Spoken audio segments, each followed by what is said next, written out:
दुपारच्या बुलेटिनमध्ये आपलं स्वागत आणि बुलेटिनची सुरुवात करूयात आजच्या दिवसातल्या सर्वात मोठ्या बातमीनं। बातमी आहे मनसेच्या संदर्भातली। मुंबईतल्या नेस्को ग्राउंडवरती मनसेच्या गटाध्यक्षांचा मेळावा आज पार पडतोय आणि या मेळाव्यात पुन्हा एकदा राजगर्जना होणार आहे। 6 महिन्यांनंतर राज ठाकरेंची तोफ धडाडणार आहे। राज्यामध्ये सध्या राहुल गांधी यांची भारत जोडो यात्रा, सावरकरांवरनं निर्माण झालेला वाद, राज्यपाल भगतसिंग कोश्यारी यांनी महाराजांबद्दल केलेलं विधान, हर हर महादेव चित्रपटाचा वाद, या मुद्द्यांवरनं वातावरण तापलंय। त्यामुळे राज ठाकरे कोणत्या मुद्द्याला हात घालणार आणि कोणत्या मुद्द्यावरती भाष्य करणार याकडे सर्वांचं लक्ष लागलंय। साहेबांचं प्रत्येक भाषण हे सर्व महाराष्ट्र सैनिकांसाठी एक प्रचंड ऊर्जा देणारं असं असतं आणि तसंच हे आजही असणार आहे। आज मुंबईतले सगळे गटाध्यक्षांना तिथं बोलावलेलं आहे आणि खूप मोठ्या संख्येने राजसाहेबांचं प्रत्यक्ष मार्गदर्शन ऐकण्यासाठी सर्वजण उत्सुक आहेत आणि त्यामुळे खूप मोठी गर्दी तिथे होईल अशी अपेक्षा आहे। निवडणुका तर अर्थातच नजीकच्या भविष्यकाळात येत आहेत। नक्की कधी असतील हे कोणीच सांगू शकत नाही, पण एका बाजूला प्रभागांची रचना वगैरे या संदर्भात सरकार असेल किंवा निवडणुका यांच्याकडून काही ना काही सूचना येत आहेत। त्यामुळे निवडणुका तर नजीकच्या भविष्यकाळात होणार आहेत, त्यामुळे त्यासाठी तर मार्गदर्शन सगळ्यांना नक्कीच होईल आणि अर्थातच आजूबाजूला घडणाऱ्या ज्या राजकीय घडामोडी आहेत त्याबद्दलही ते भाष्य करतील अशी अपेक्षा आहे। येणाऱ्या महानगरपालिकेच्या निवडणुकीच्या अनुषंगाने सर्व जे गटाध्यक्ष आहेत मुंबईतले त्यांचा हा मेळावा आयोजित केलेला आहे। त्यांना मार्गदर्शन तर निश्चितपणे सन्माननीय राजसाहेब करतील, पण गेल्या अनेक दिवसापासून महाराष्ट्रातल्या ज्या घडामोडी घडलेल्या आहेत, ज्या पद्धतीने राजकारणाचा स्तर जो खाली गेलेला आहे, जे राजकारण अगदी गढूळ पाण्यासारखं झालेलं आहे, मला असं वाटतं सन्माननीय राजसाहेबांचं संबोधन हे एखाद्या तुरटीप्रमाणे असेल की जी ही राजकारणातली गढूळता दूर करेल। सर्व गटाध्यक्षांना निश्चितपणे, आणि एक आपल्याला माहिती आहे की सन्माननीय राजसाहेबांचं भाषण ही आमच्यासारख्या सर्व महाराष्ट्र सैनिकांना ऊर्जा असते आणि ते ऊर्जा घेण्यासाठी म्हणून आज मुंबईतले सर्व गटाध्यक्ष तिकडे जाणार आहेत। आम्ही सर्व महाराष्ट्र सैनिक तिकडे पोहोचणार आहोत आणि निश्चितपणे सन्माननीय राजसाहेबांच्या भाषणातनं एक ऊर्जा आम्हा सर्व महाराष्ट्र सैनिकांना मिळेल आणि येणाऱ्या महानगरपालिकेच्या निवडणुकीसाठी जोमाने आम्ही कामाला लागू। तर आपण पाहिलं की मनसेच्या गटाध्यक्षांचा आज मेळावा होणार आहे आणि या सगळ्या गटप्रमुखांना राज ठाकरे ऊर्जा देतील। त्यांच्या भाषणातनं मनसैनिकांना बळ मिळेल, जेणेकरून आगामी मुंबई महापालिका निवडणुकांसाठी मनसे आणि मनसैनिक हे जोमानं कामाला लागतील असं मत मनसेच्या पदाधिकाऱ्यांनी वर्तवलेलं आहे। त्याशिवाय राजकीय फटकेबाजी नेमके राज ठाकरे काय करतायत याकडे सर्वांचं लक्ष लागलेलं आहे। राज्यात सत्ताबदल झाल्यानंतर राज ठाकरेंची भूमिका ही उद्धव ठाकरेंच्या शिवसेनेच्या विरोधातली अधिकच झालेली होती, त्याला धार सुद्धा आलेली होती आणि असं म्हटलं जातं की राज ठाकरेंची उद्धव ठाकरे विरोधी भूमिका ही शिंदे गट आणि भाजपाला फायद्याची ठरू शकते। मात्र राज ठाकरेंनी अद्यापर्यंत कोणासोबत जाणार हे जाहीर केलेलं नाहीये, त्यामुळे आज राज ठाकरे नेमकी काय भूमिका घेतायत, फक्त गटप्रमुखांना मार्गदर्शन करतायत की राजकीय भूमिका ते जाहीर करतायत याकडे सर्वांचं लक्ष लागलेलं आहे। थेट जाऊयात, आपले प्रतिनिधी गणेश गायकवाड आपल्या सोबत जोडले गेलेले आहेत। गणेश, 6 महिन्यांनंतर राजगर्जना होते आहे, वेगवेगळे मुद्दे राज ठाकरेंच्या समोर आहेत, त्यामुळे कोणत्या मुद्द्यांना राज ठाकरे हात घालणार आणि तिथे उपस्थित असलेल्या मनसैनिकांना त्यांच्या नेत्याकडनं कोणत्या मुद्द्यावरती, कुठल्या नेत्यावरती आणि कोणावरती कशी टीका केली गेलेली त्यांना पाहायला आवडणार आहे, ऐकायला आवडणार आहे? अगदी खरं आहे तुषार की 6 महिन्यानंतर एवढी मोठी जाहीर सभा किंवा मेळावा हा राज ठाकरे यांच्या मार्गदर्शनाखाली पार पडतोय आणि नक्कीच या मार्गदर्शनामुळे मनसेचे जे गटाध्यक्ष आहेत किंवा मनसेचे पदाधिकारी आहेत त्यांच्यामध्ये नवी ऊर्जा संचारणार आहे।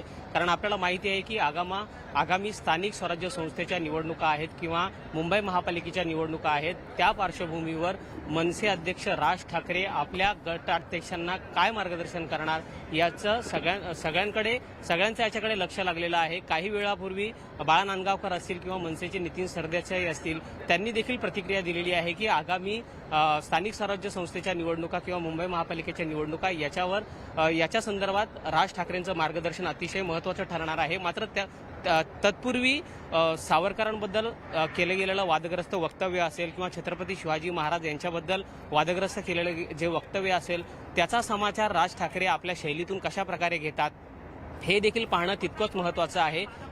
मागील 2 दिवसापूर्वी देखील अशीच काहीशी मनसे नेत्यांची, मनसे पदाधिकाऱ्यांची जी एक सभा होती, बैठक होती, ती माटुंग्याच्या कल्चरल सेंटर इथं आयोजित करण्यात आलेली होती. सातत्याने अशा प्रकारच्या ज्या पदाधिकाऱ्यांच्या बैठका असतील त्या आयोजित केल्या जात आहेत आणि जे काही राजकीय वातावरण गेल्या काही दिवसांपासून महाराष्ट्र राज्यामध्ये आहेत त्याच्यामध्ये शिंदे फडणवीस सरकार यांची कामगिरी असेल त्याच्यावर देखील बोलण्याची ते शक्यता आहेत आणि सातत्याने अशा प्रकारच्या बैठका आहेत त्या मनसे पदाधिकाऱ्यांकडनं घेतल्या जातात. मात्र मनसेची जी भूमिका होती सुरुवातीला मराठी पाट्यांसंदर्भात असेल किंवा स्थानिकांना नोकरी देण्यासंदर्भातील असेल, या संदर्भाचे बॅनर्स मुंबईच्या प्रत्येक ठिकाणी लावण्यात आलेले आहेत मनसेच्या पदाधिकाऱ्यांकडनं आणि नक्कीच आजचं जे मार्गदर्शन असेल राज ठाकरे यांचं हे कार्यकर्त्यांमध्ये नवी ऊर्जा त्यांच्यामध्ये संचारण्यासाठी अगदी खरे गणेश, हे नवीन मार्गदर्शन पदाधिकाऱ्यांना नवी ऊर्जा देणार असणार आहे. मुंबई महापालिकेच्या निवडणुका जवळ आलेल्या आहेत त्यामुळे राज ठाकरे यांचं भाषण हे त्या दिशेनेच जात आहे का? मुंबई महापालिकेवरती पुन्हा एकदा कब्जा करण्याचा प्रयत्न मनसेचा असणार आहे का?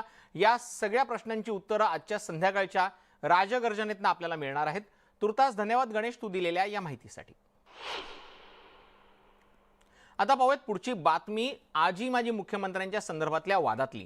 मुख्यमंत्री एकनाथ शिंदे यांनी उद्धव ठाकरेंवर जोरदार हल्लाबोल केलाय. उद्धव ठाकरेंनी शिंदे गट, राज्य सरकार यांच्यावर टीका केली होती. त्या टीकेला तोडीसतोड प्रत्युत्तर मुख्यमंत्र्यांनी दिलेलं आहे. उद्धव ठाकरेंची मानसिकता ढासळलेली आहे त्यामुळे त्यांच्या पायाखालची वाळू सरकली आहे. त्यांना धक्क्यावर धक्के बसतायत म्हणून त्यांच्याकडनं अशी विधानं केली जात आहेत अशा शब्दात मुख्यमंत्री एकनाथ शिंदेंनी उद्धव ठाकरेंवर हल्लाबोल केलाय. गुवाहाटी विमानतळावर पत्रकारांनी त्यांना उद्धव ठाकरेंच्या टीकेबद्दल प्रश्न विचारले होते त्यावेळेला त्यांनी ठाकरेंवर ही टीका केलेली आहे. त्याचबरोबर खोक्यांच्या मुद्द्यावरनं गेल्या काही दिवसांपासून जी टीका होत होती त्यावरनंही मुख्यमंत्र्यांनी विरोधकांना सुनावलंय. फ्रीज एवढे खोके कुठे गेले याचा शोध घेणार असल्याचंही त्यांनी म्हटलंय.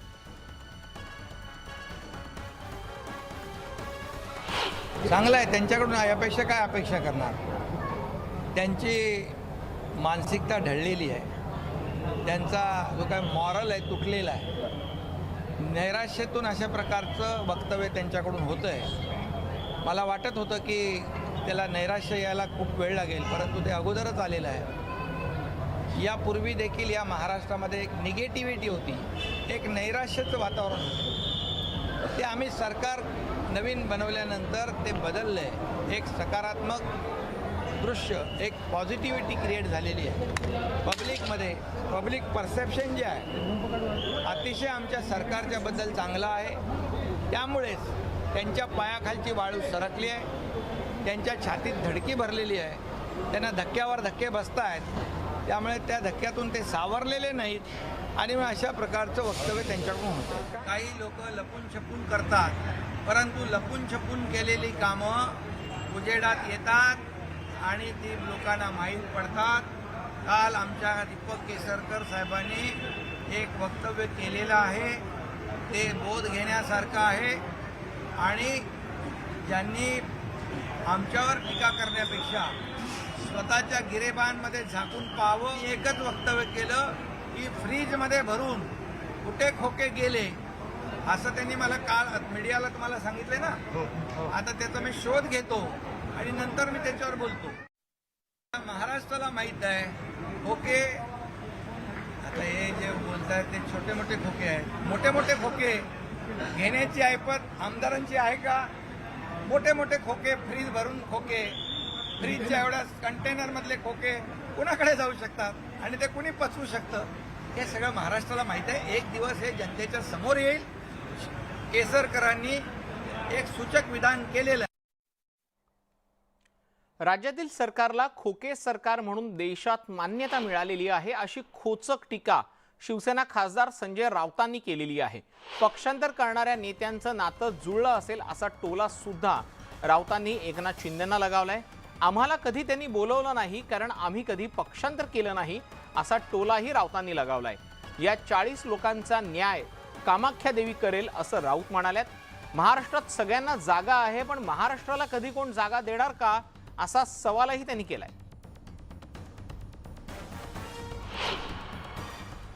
माननीय उद्धव ठाकरे यांचं असंही म्हणणं आहे की छत्रपती शिवाजी महाराजांचा अपमान ज्या पद्धतीने केला जातो भारतीय जनता पक्षाकडून,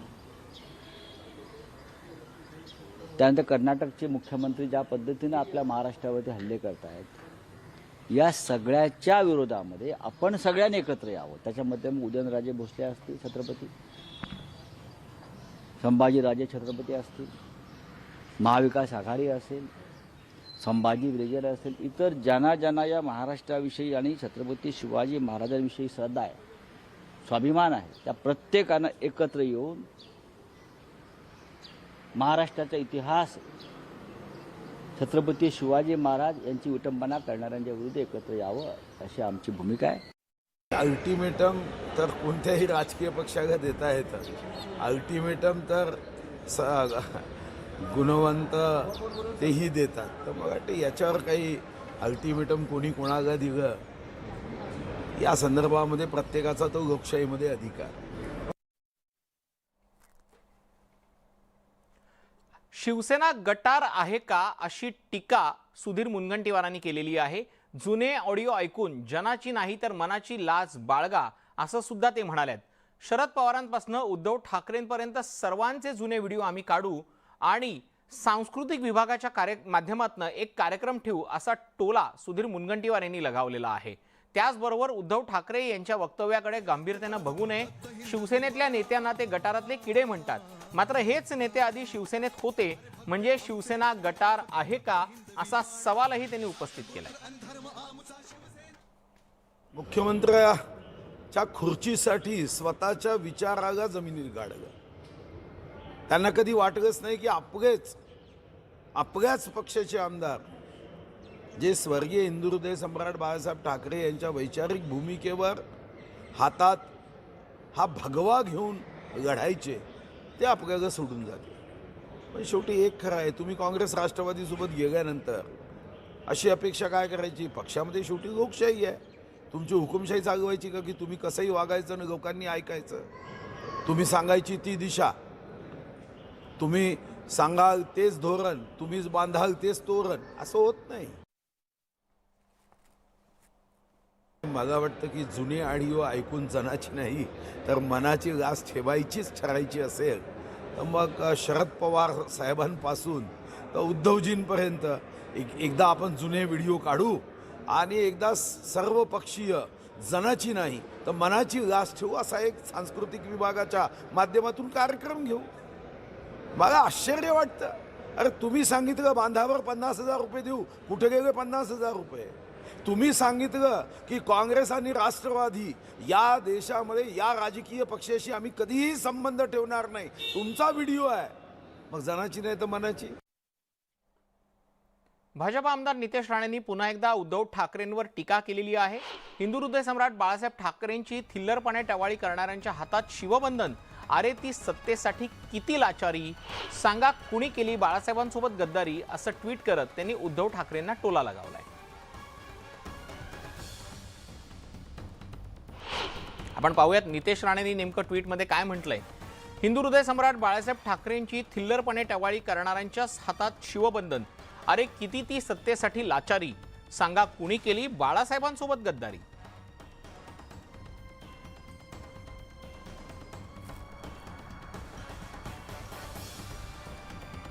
राज्यपाल भगतसिंग कोश्यारी यांनी केलेल्या वक्तव्याच्या पार्श्वभूमीवरती संभाजीराजे छत्रपती यांनी ट्विट करत राज्य आणि केंद्र सरकारला जाब विचारलाय.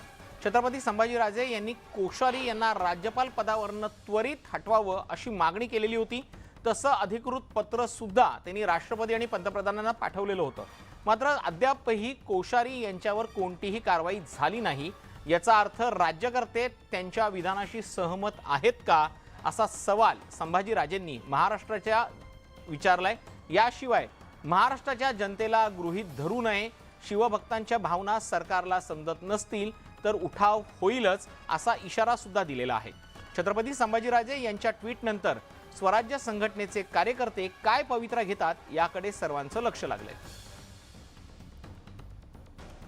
संभाजीराजे छत्रपती यांनी ट्विट केलेलं आहे. ट्विटमधला मायना आपण पाहतो आहोत. भगतसिंग कोश्यारी यांच्यावर अजूनही कोणतीही कारवाई झालेली नाहीये. कारवाई होत नाही याचा अर्थ त्यांनी केलेल्या विधानाशी राज्यकर्ते सहमत आहेत का? महाराष्ट्राच्या जनतेला कुणीही गृहीत धरू नये. शिवभक्तांच्या भावना सरकारला समजत नसतील तर उठाव होणारच. स्वराज्य संघटनेनं राज्यपालांचे कार्यक्रम उधळण्याचा इशारा दिलेला आहे. छत्रपती संभाजीराजे यांनी राज्यपालांवर कारवाईची मागणी केल्यानंतरही कोणतीही कारवाई होत नसल्यानं संभाजीराजेंनी हा प्रश्न उपस्थित केलेला आहे. कोश्यारींच्या वक्तव्याला सरकारचं समर्थन आहे का हा प्रश्न देखील उपस्थित केला जातोय. यानंतर स्वराज्य संघटना मैदानात उतरलेली आहे. कोश्यारी हटवा, दिल्लीला परत पाठवा अशी घोषणाबाजी स्वराज्य संघटनेकडनं केली जाते आहे. राज्यपालांचे राज्यातले सगळे कार्यक्रम स्वराज्य संघटना उधळून लावेल असा इशारा स्वराज्य संघटनेचे पदाधिकारी डॉक्टर धनंजय जाधव यांनी दिलाय.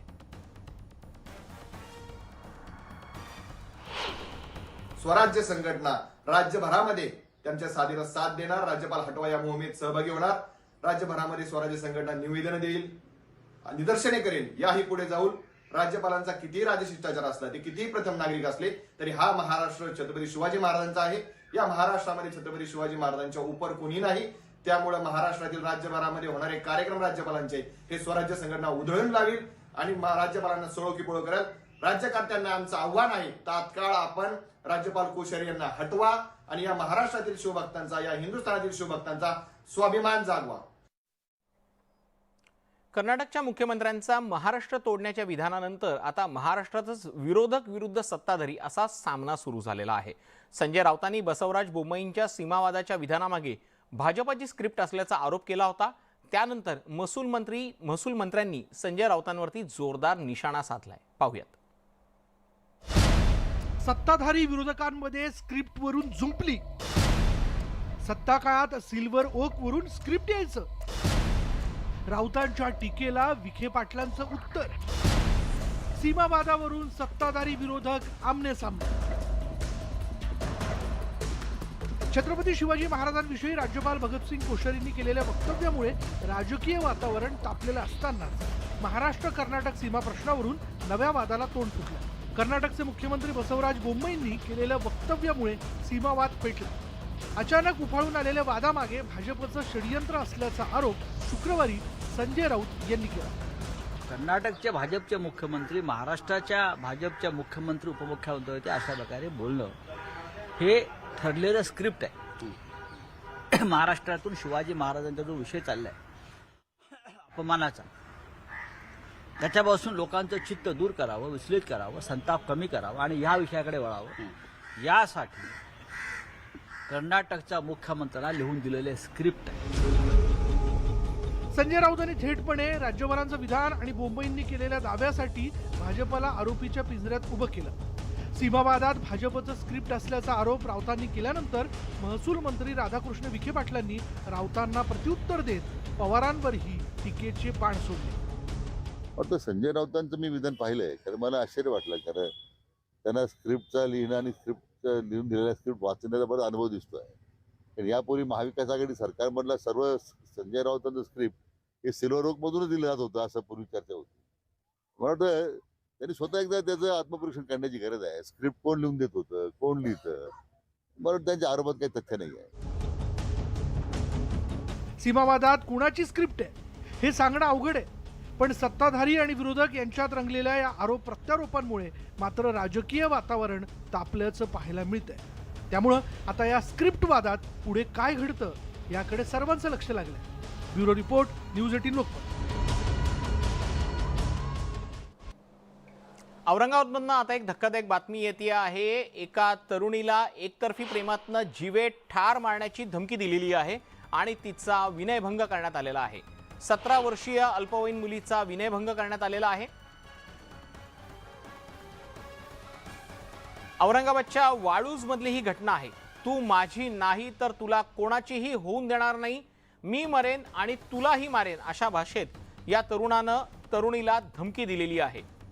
शिवा साळुंखे नावाच्या मुलानं अल्पवयीन मुलीला ही धमकी दिलेली आहे। वडगाव कोल्हाटी इथे हा प्रकार घडलेला आहे। शिवा साळुंखेचं एका मुलीवरती एकतर्फी प्रेम होतं। तो तिला लग्नाची मागणी घालत होता, मात्र मुलीनं तिला नकार दिल्यानंतर त्याने तिचा विनयभंग केला। या घटनेनंतर मुलीनं तत्काळ आरडाओरडा करत पोलिसात धाव घेतली। पोलिसांकडून या घटनेचा अधिक तपास सुरू झालाय।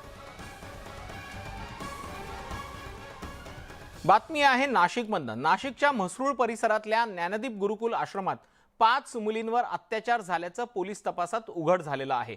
2 दिवसापूर्वी या आश्रमात राहणाऱ्या एका मुलीनं अत्याचार झाल्याची तक्रार दिल्यानंतर पोलिसांनी या प्रकरणाचा तपास सुरू केला होता। त्यानंतर या आश्रमाचा संस्थाचालक संशयित हर्षल मोरे याने 6 मुलींवर अत्याचार केल्याचं उघड झालेलं आहे। या आश्रमात एकूण 13 मुली वास्तव्यास आहेत। संशयित आरोपी हर्षल मोरे विरुद्ध नाशिकच्या म्हसरूळ पोलिसात गुन्हा दाखल करण्यात आला आहे।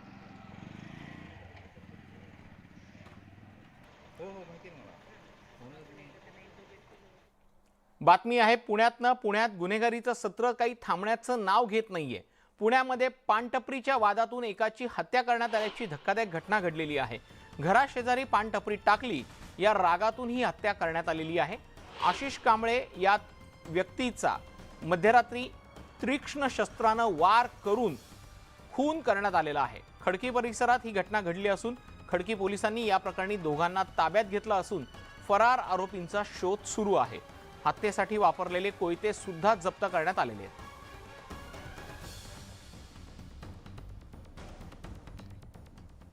बातमी आहे सोलापुरातनं। सोलापुरातल्या जिल्हाधिकारी कार्यालयासमोर सोलापूर विकास मंचच्या वतीनं आंदोलन सुरू आहे। या उपोषणाच्या ठिकाणी सिद्धेश्वर साखर कारखान्याचे संचालक धर्मराज कडाडी आणि सोलापूर मंचचे केतन शहा यांच्यात वाद झाल्यानं तणावाचं वातावरण निर्माण झालं होतं। यावेळेला धर्मराज कडाडी यांनी तुम्हाला गोळ्या घालीन अशी धमकी दिल्याचा आरोप केतन शहांनी केलेला आहे। संचालक काडाडी यांनी खिशातून रिव्हॉल्वर काढून शहांना धमकावल्याचा व्हिडिओ व्हायरल होतोय। वकिलांशी चर्चा करून या संदर्भात पोलीस ठाण्यात तक्रार करणार असल्याचं शहांनी सांगितले। सोलापुरात रोज विमानसेवा सुरू व्हावी अशी या उपोषणकर्त्यांची मागणी आहे। मात्र विमानसेवेला सिद्धेश्वर सहकारी साखर कारखान्याची चिमणी अडथळा ठरते आहे। ही चिमणी लवकरात लवकर पाडली जावी अशी उपोषणकर्त्यांची मागणी आहे। त्यामुळे हा वाद उफाळून आलाय। गेल्या 3 आठवड्यापासून हे चक्री उपोषण सुरू आहे।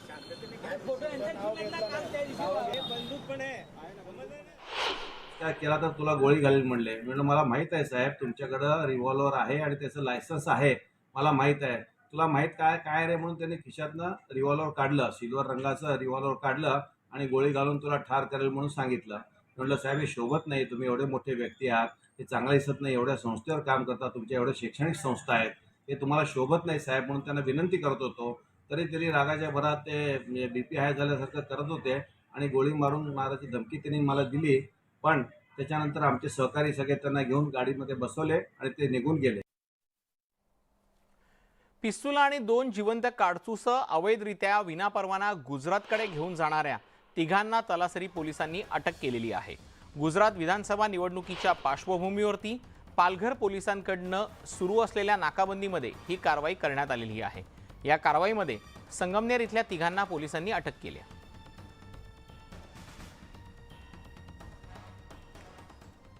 हिंगोलीच्या सेनगाव तालुक्यातल्या खडकी या गावामध्ये जिल्हा परिषदेच्या कर्मचाऱ्याला घरात कोंडून गंभीर मारहाण केल्याचं उघड झालंय। रामकिसन हराळ असं या कर्मचाऱ्याचं नाव आहे। जागेच्या वादातनं ही मारहाण झाल्याची माहिती पोलिसांनी दिलेली आहे। दरम्यान 6 दिवसापूर्वी ही घटना घडली होती। पोलिसांनी मारहाण झालेल्या व्यक्तीला तात्काळ सोडवून या प्रकरणी सेनगाव पोलीस ठाण्यात गुन्हा दाखल केलेला आहे।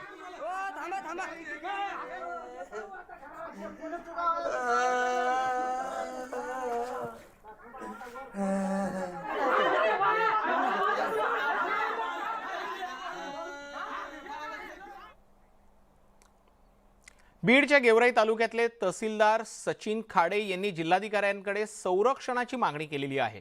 वाळू माफियांकडून आपल्या जीवाला धोका आहे असं म्हणत त्यांनी जिल्हाधिकाऱ्यांकडे पोलीस संरक्षण मागितलंय। यामुळे जिल्ह्यात वाळू माफियांची दहशत पुन्हा समोर आलेली आहे। या अगोदर सुद्धा गेवराई तालुक्यात महसूल प्रशासनावरती हल्ले झालेले आहेत।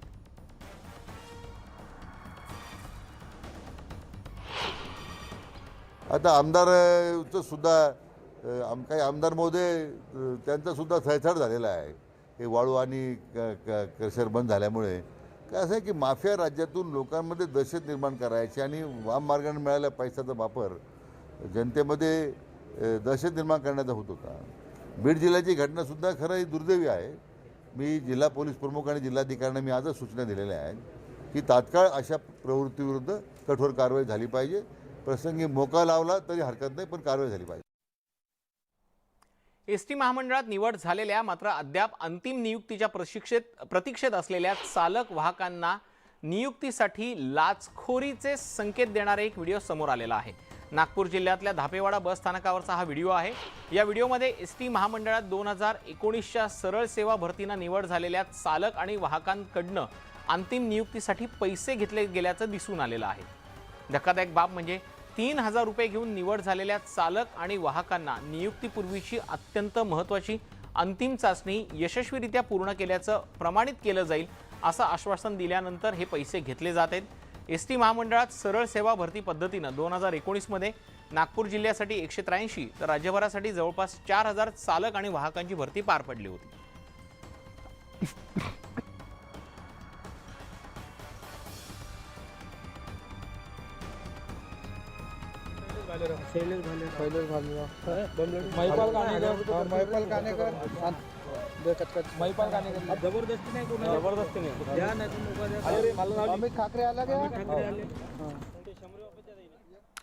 आता बातमी आहे औरंगाबादमधली. औरंगाबादमधल्या लासूर स्टेशन इथं ट्रेनचा मोठा अनर्थ टळलेला आहे. एकाच रुळावरती 2 ट्रेन धावल्याची धक्कादायक घटना समोर आलेली आहे. ट्रेन चालकाच्या सतर्कतेमुळे मोठा अनर्थ टळलाय. या दोन्ही ट्रेन कुणाच्या चुकीमुळे एकाच रुळावरती आल्या असा प्रश्न पडला होता. प्लॅटफॉर्म क्रमांक 1 वर डेमो ट्रेन आलेली असताना नगरसोल एक्सप्रेसही याच रुळावरती आली. दरम्यान या प्रकरणी आता स्टेशनवर कर्तव्यावरती असलेले अधिकारी आणि कर्मचाऱ्यांना सिकंदराबाद इथं चौकशीसाठी बोलवण्यात आल्याची माहिती आलेली आहे. आपण पाहतो ही दृश्य. एकाच ट्रेनवरती डेमो ट्रेन आणि एक्सप्रेस एकत्र आलेल्या होत्या.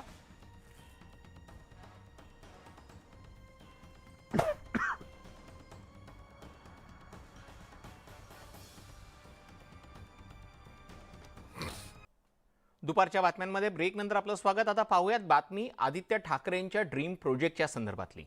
आदित्य ठाकरे यांची संकल्पना असलेल्या वांद्रे ते माहीम किल्ल्यांच्या दरम्यान 3.5 किलोमीटरचा सायकल ट्रॅक बांधण्याचा मार्ग मोकळा झालेला आहे. या प्रस्तावाला नुकतीच पालिका प्रशासकांनी मंजुरी दिलेली आहे. सायकल ट्रॅक आणि बोर्ड वॉक अशी 2 कामं यासाठी करण्यात येणार आहेत आणि त्यासाठी जवळपास 218 कोटी रुपयांचा खर्च केला जाणार आहे.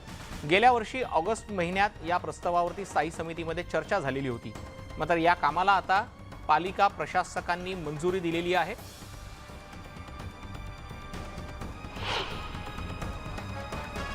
सायकल ट्रॅक कसा असणार आहे ते आपण पाहतो. वांद्रे किल्ला ते माहीमच्या दरम्यान हा सायकल ट्रॅक असेल. 3.59 किलोमीटर लांबीचा हा ट्रॅक असेल.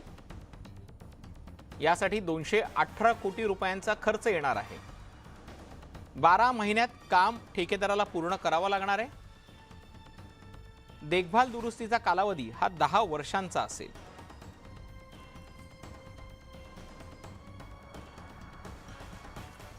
पुढची बातमी आहे लातूर जिल्ह्यातनं. लातूर जिल्ह्यातल्या निलंगा तालुक्यामधल्या सोनखेड गावामध्ये एका पिसाळलेल्या वानरानं 60 लोकांना चावा घेतलेला होता. सोनखेड गावामध्ये पिसाळलेल्या वानराचा धुडकूस पाहायला मिळालेला आहे. त्यामुळे गावात भीतीचं वातावरण निर्माण झालं होतं. अखेर 5 दिवसांनंतर वानराला पकडण्यात वन विभागाला यश आलेलं आहे. त्यामुळे 5 दिवसांनंतर गावकऱ्यांनी सुटकेचा निश्वास सोडलाय. एका वानराच्या मदतीसाठी आणखी 25 ते 30 वानर गावात दाखल झाले होते. त्यानंतर औरंगाबाद इथल्या रेस्क्यू टीमला बोलवलं गेलं होतं.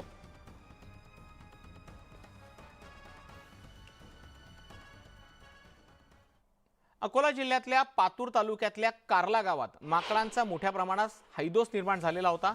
घराच्या छतावर उड्या मारणं, गावकऱ्यांच्या अंगावर धावून जाणं, घरात घुसून मिळेल त्या गोष्टीवर ताव मारणं, शेतीच्या पिकांची नासाडी करणं अशी कामं या वानरांकडनं केली जात होती।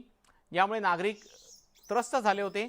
माकडांचा हैदोस आवरण्यासाठीच नागरिकांनी उपाययोजना करायला सुरुवात केलेली आहे। गावातल्या काही व्यक्तींनी 25 ते 30 हजार रुपये जमा केलेले आहेत आणि औरंगाबादच्या सिल्लोडमधल्या खासगी व्यक्तींना माकडं पकडण्यासाठी त्यांना कंत्राट दिलेला आहे। त्यामुळे सकाळी 7 ते 8 लोकांनी 35 पेक्षा अधिक माकडं पकडून बाहेर जिल्ह्यात घेऊन गेलेले आहेत। लोखंडी पिंजऱ्यामध्ये या सर्व माकडांना नेण्यात आलेलं आहे। ग्रामस्थांनी याची माहिती वन विभागाला दिली नव्हती, यामुळे वन विभागानं या प्रकरणाची चौकशी सुरू केलेली आहे। वन विभागाची कसल्याही प्रकारची परवानगी न घेता अशा प्रकारचे माकडं कशी पकडली याची चौकशी संबंधित गावकऱ्याकडून तसेच माकडं पकडून नेणाऱ्या संबंधित व्यक्तीकडून करणे चालू आहे व त्यात काही बेकायदेशीर आढळल्यास भारतीय वन्यजीव कायद्याअंतर्गत सदरील व्यक्तीवर कारवाई करण्यात येईल। आता पाहूया बातमी मुंबई नॅशनल पार्कच्या संदर्भातली। मुंबई नॅशनल पार्क मधल्या त्या सिंहाचा मृत्यू झालेला आहे। वृद्धापकाळानं जर्जर झालेल्या सिंहाचा मृत्यू झालेला आहे। संजय गांधी नॅशनल पार्क मधला सर्वात वयोवृद्ध सिंह अशी या जेस्पा सिंहाची ओळख होती। जेस्पा सिंहानं आज सकाळी अखेरचा श्वास घेतलेला आहे। यानंतर वन कर्मचाऱ्यांनी जड अंतःकरणानं या सिंहावर अंत्यसंस्कार केलेले आहेत। मुंबईतल्या नॅशनल पार्कामधला हा एकमेव वृद्ध सिंह होता। 2च दिवसांपूर्वी गुजरातच्या सिंहांची जोडी नॅशनल पार्कात आलेली आहे। जर ही जोडी वेळेत आली नसती तर असं पहिल्यांदा झालं असतं की नॅशनल पार्कामध्ये सिंह राहिले नसते। जेस्पा सिंहानं वयाच्या 11व्या वर्षी वृद्धापकाळानं अखेरचा श्वास घेतलेला आहे। या सिंहाचा जन्म याच नॅशनल पार्कात झालेला होता आणि तेव्हापासून सिंहाचं वास्तव्य संजय गांधी नॅशनल पार्कमध्ये होतं। मात्र गेल्या काही दिवसांपासून हा सिंह आजारी होता आणि यातच वृद्धापकाळानं त्याचा मृत्यू झालेला आहे। पुढची बातमी आहे मुंबईकरांना आनंद देणारी। मुंबईमध्ये गोरिला सफारी सुरू होण्याची शक्यता आहे। सिंहांचा क्वारंटाईन पिरियड संपल्यानंतर मुंबईमध्ये लायन सफारी सुरू होईल हे सांगताना परदेशातनं आणखी नवे प्राणी मुंबईत आणण्याचे प्रयत्न सुरू असल्याची माहिती वनमंत्री सुधीर मुनगंटीवारांनी दिलेली आहे। यासाठी युगांडा सरकारशी वनमंत्र्यांचा पत्रव्यवहार सुरू असून सीझेडची मान्यता मिळाल्यास मुंबईकरांना गोरिला आणि चित्त्याचं दर्शन घडू शकतं अशी माहिती वनमंत्री सुधीर मुनगंटीवारांनी न्यूज 18 लोकमतला एक्सक्लुझिव्हली दिलेल्या प्रतिक्रियेत दिलेली आहे। यासोबतच नॅशनल पार्काचं वैभव समजली जाणारी टॉय ट्रेन सेवा ही लवकरच सुरू होणार असल्याचं त्यांनी सांगितलंय। राज्याचे वनमंत्री सुधीर मुनगंटीवार आपल्या सोबत आहेत। त्यांनी एक स्वप्न पाहिलेलं होतं, त्या स्वप्नाची पूर्तता झालेली आहे। मात्र हे त्यांचं स्वप्न त्यांच्यासाठी नव्हतं तर सर्वसामान्य मुंबईकरांसाठी आणि महाराष्ट्रासाठी होतं। भाऊ, टायगर लायन एक्सचेंज प्रोग्राम पूर्ण झालाय। गुजरातचे सिंह मुंबईत आलेत, आपले वाघ सुद्धा तिथे गेलेले आहेत। आता लायन सफारी केव्हा सुरू होणार? नाही, साधारणतः एक 5-6 तारखेच्या आसपास त्या सिंहांना एकदा सेटल होऊन मग आपण त्यांना त्या ठिकाणच्या सफारीमध्ये सोडणार आहोत। सिंहांपासून सुरुवात झालेली आहे आणि आपण आधीपर्यंत बघत होतो की मंत्री आणि सरकारी अधिकारी यांच्यामध्ये एक कॉन्फ्लिक्ट दिसायचं। मात्र आता सुदैवानं तुमच्या खात्यावरती प्रेम करणारे सगळे अधिकारी मिळालेले आहेत। त्यामुळे तुमचा जो मुद्दा होता की जे प्राणी आपल्याकडे नाहीयेत ते आणले जायचे, त्याची प्रोसेस आता कशी सुरू राहणार आहे? नाही, त्याची प्रोसेस आता आम्ही सुरू केली आहे आणि फक्त हे इथंच नाही, आम्ही तर असे काही मधात आम्ही युगांडाच्या फायनान्स मिनिस्टरशी बोललो। त्यांना आम्ही अशी विनंती केली की आम्ही तुम्हाला टायगर देतो, तुम्ही ती गोरिला द्या। आता हे सर्व प्रस्ताव त्या सरकारच्या अधिकारी आणि मंत्री हे एकत्र करून सोडवतात। काही असे झू करणारे आहे की ज्यांनी आम्हाला सांगितलं की तुम्ही आम्हाला जर टायगर दिलं तर आम्ही त्याच्या मोठ्या प्रमाणावर आम्ही इतर प्राणी तुम्हाला उपलब्ध करून देऊ। तर आता वस्तुविनिमय पद्धतीसारखं प्राणी विनिमय पद्धत होईल। संजय गांधी नॅशनल पार्कमध्ये स्पेसिफिकली काही चित्ते आणण्याचं आपलं काही प्लॅनिंग आहे का?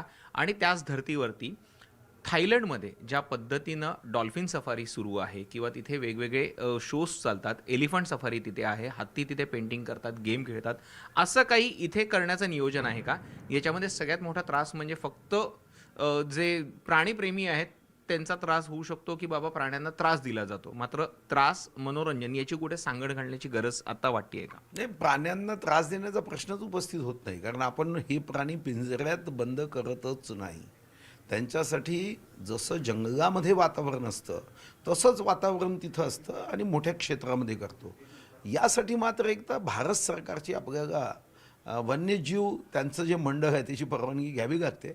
पण तुम्ही जसं आता सांगितलं की चित्त्याच्या संदर्भात वगैरे, तर अशा विषयावर वनविभाग चर्चा करेल आणि जर वन्यजीव मंडळांनी या संदर्भामध्ये परवानगी दिली तर अनेक गोष्टी संजय गांधी नॅशनल पार्कमध्ये करण्यासारख्या आहेत. तर हे होते राज्याचे वनमंत्री सुधीर मुनगंटीवार, ज्यांनी स्पष्ट केलेलं आहे की वेगवेगळे प्राणी आणण्याचं त्यांचं नियोजन आहे, मात्र त्यांना CZDची परवानगी आवश्यक आहे आणि ही परवानगी जर मिळाली तर अनेक गोष्टी शक्य होऊ शकतील आणि देश-विदेशातले प्राणी हे थेट राज्यात नाही, देशात नाही तर मुंबईत येऊ शकतील. कॅमेरा पर्सन रमेश भटसह तुषार शेटे, न्यूज 18 लोकमत, मुंबई. दुपारच्या बातम्यांमध्ये ब्रेकनंतर आपलं स्वागत आणि आता पाहूयात टॉप 18 हेडलाईन्स.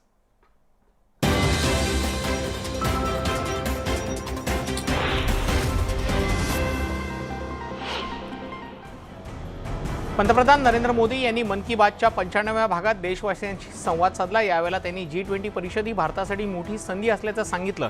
देशातील तरुणांना त्यांनी G20 शिखर परिषदेत सहभागी होण्याचं आवाहन केलेलं आहे. 2023 मध्ये होणाऱ्या G20 शिखर परिषदेचं अध्यक्षपद भारताकडे आहे. राहुल गांधींची भारत जोडो यात्रा मध्य प्रदेशात आलेली आहे. इंदूरमध्ये पोहोचलेल्या यात्रेत राहुल गांधींनी पदयात्रेतून ब्रेक घेत बाईक रॅलीत सहभाग घेतला. तुरुंगात असणारे आपचे नेते सत्येंद्र जैन यांना सेलमध्ये हाऊसकीपिंग सेवा सुरू असल्याचा CCTV व्हिडिओ समोर आलाय. या व्हिडिओमध्ये सत्येंद्र जैन लोकांशी संवाद साधताना दिसून आलेले आहेत.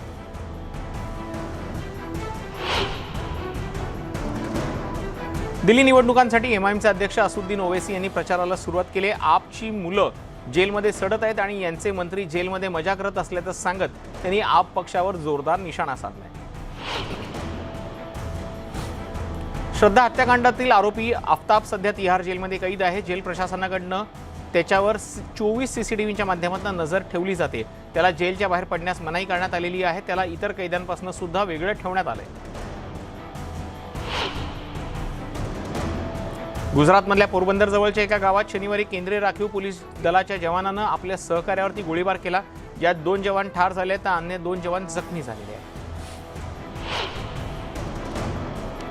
बिहारच्या सारण इथं भीषण अपघात झालाय. सारण इथं काही लोक रस्त्याच्या कडेला अंत्यसंस्काराचं जेवण करत होते. अशातच एका भरधाव कारनं काही लोकांना चिरडलं.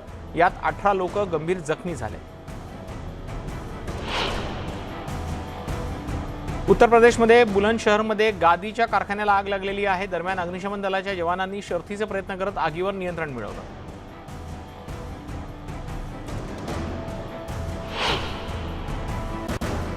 मध्य प्रदेशच्या हरदासमध्ये शेतातील विहिरीत पडलेल्या बिबट्याला जीवदान देण्यात आलेलं आहे. वनविभागाच्या कर्मचाऱ्यांनी शर्थीचे प्रयत्न करत या बिबट्याला सुरक्षित बाहेर काढले. मात्र बिबट्याच्या वावरामुळे स्थानिकांमध्ये भीतीचं वातावरण आहे.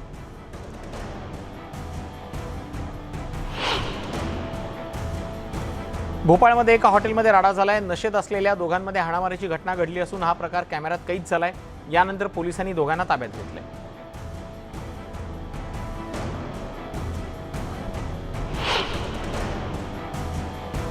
बुलंदशहरातील इथल्या गादी बनवण्याच्या कारखान्याला भीषण आग लागलेली आहे. आगीत मोठ्या प्रमाणात वित्तहानी झाली असून सुदैवाने जीवितहानी झालेली नाहीये. उत्तर प्रदेशातल्या वाराणसी इथं केदार घाटाजवळ बोट गंगा नदीत उलटली. सुदैवाने तातडीनं नदीत पडलेल्या सर्व भाविकांना बाहेर काढण्यात आलेलं आहे. यामुळे मोठी दुर्घटना टळलेली आहे.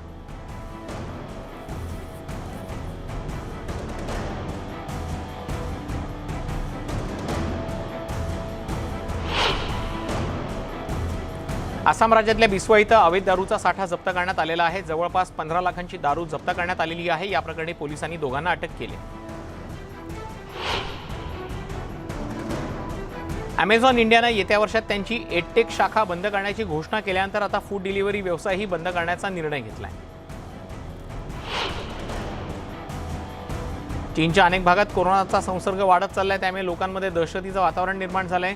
लॉन्झोऊ प्रांतात लॉकडाऊन विरोधात लोक रस्त्यावरती उतरल्यात. संतप्त लोकांनी कोरोना तपासणीसाठी बनवलेल्या सेंटरची तोडफोड करत लॉकडाऊन हटवण्याची मागणी केलेली आहे.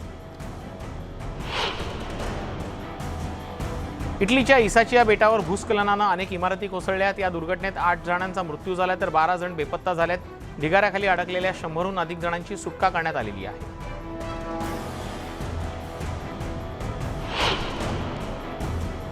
या सगळ्या बातम्यांसह दुपारच्या बुलेटिनमध्ये वेळ झालेली आहे. इथेच थांबण्याची. तुम्ही कुठेही जाऊ नका, पाहत रहा न्यूज 18.